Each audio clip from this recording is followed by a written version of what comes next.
भले ही हम कितना ही कर ले हाहाकार, लेकिन राजनीति में कई झूठे नेताओं की होती है जय जयकार।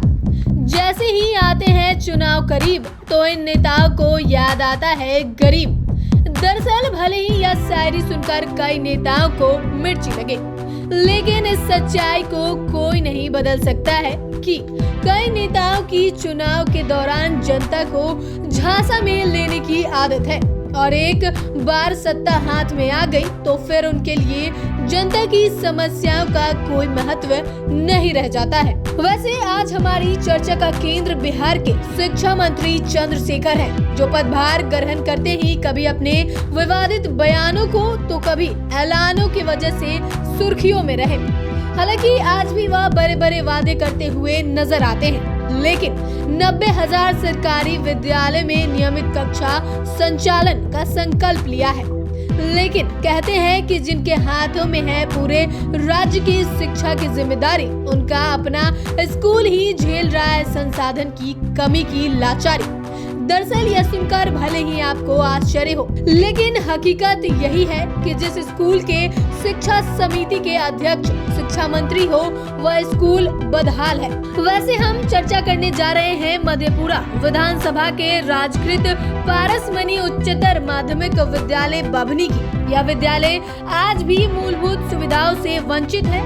स्कूल में पेयजल और शौचालय नहीं है। वहीं पुराने व जर्जर 2 कमरे के भवन में विद्यालय का संचालन हो रहा है। यह स्थिति तब है जब प्रदेश के शिक्षा मंत्री प्रोफेसर चंद्रशेखर ही विद्यालय के शिक्षा समिति के अध्यक्ष हैं। 9वीं से 12वीं कक्षा तक संचालित इस स्कूल के पास सिर्फ 2 कमरे हैं। एक कमरे में 9वीं व दूसरे कमरे में 10वीं का कक्षा संचालित हो रहा है। यहाँ एक प्रयोगशाला व कंप्यूटर कक्ष कई सालों से बंद है। विडंबना यह है कि इसके लिए न तो कोई शिक्षक है और न ही प्रयोगशाला में कोई उपकरण या सामान। यहाँ स्मार्ट क्लास तो बना हुआ है, लेकिन वह अधिकांश समय बंद ही रहता है। स्कूल की छत इस कदर जर्जर हो चुकी है कि बारिश के समय छत का प्लास्टर गिरता है। छात्रों के ऊपर कब छत गिर जाए या कोई अनहोनी हो जाए, इसकी आशंका हमेशा बनी रहती है। यहाँ 9वीं व 10वीं के लिए कुल 11 शिक्षक हैं, लेकिन 11वीं व 12वीं यानी +2 के लिए एक भी शिक्षक नहीं है, जबकि विद्यालय में +2 की पढ़ाई 2020 से शुरू है। वैसे फिलहाल 11वीं में 70 व 12वीं में 55 छात्र नामांकित हैं। जाहिर सी बात ऐसी है कि जिस विद्यालय की स्थिति ऐसी हो, वहाँ कोई भी पेरेंट्स या तो अपने बच्चे को नहीं पढ़ाएगा और अगर पढ़ाएगा तो वह हमेशा ही डर के साए में रहेगा। इस जर्जर स्कूल को लेकर पेरेंट्स का कहना है कि वो लोग कई बार स्कूल के प्रधानाचार्य, अध्यापकों व क्षेत्र के शिक्षा अधिकारियों को भवन की गंभीर स्थिति के बारे में अवगत करा चुके हैं, लेकिन कोई ध्यान नहीं दिया जा रहा है। इस कारण बच्चों को पढ़ाई में दिक्कत होती है। ऐसे जर्जर स्कूल में लड़के तो फिर भी किसी तरह से एडजस्ट कर लेते हैं, लेकिन यहाँ सबसे ज्यादा लड़कियों को मुश्किलों का सामना करना पड़ता है। दरअसल यहाँ शौचालय की मुकल्लत व्यवस्था नहीं है और जो शौचालय पहले से बना हुआ है वह पूरी तरह से जर्जर होने के कगार पर है।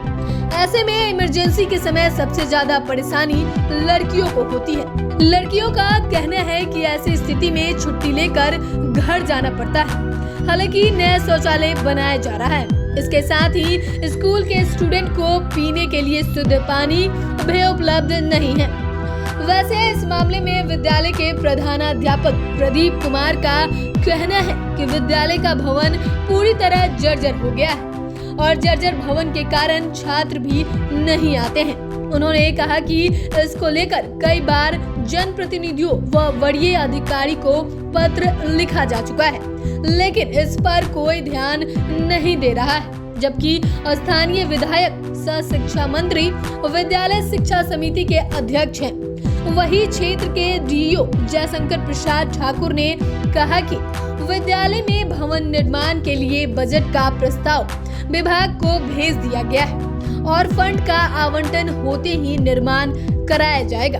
उन्होंने कहा कि मूलभूत सुविधाओं के अवगत को भी दूर करने का प्रयास किया जा रहा है, यानी कि जब मामला प्रकाश में आया तो अधिकारी बचाव करते नजर आए, लेकिन इस सच्चाई को कोई नहीं बदल सकता कि जिस क्षेत्र की जनता उन पर लगातार भरोसा जताती रही और जिस स्कूल के समिति के अध्यक्ष खुद शिक्षा मंत्री हैं, वह स्कूल आज जर्जर हालत में है।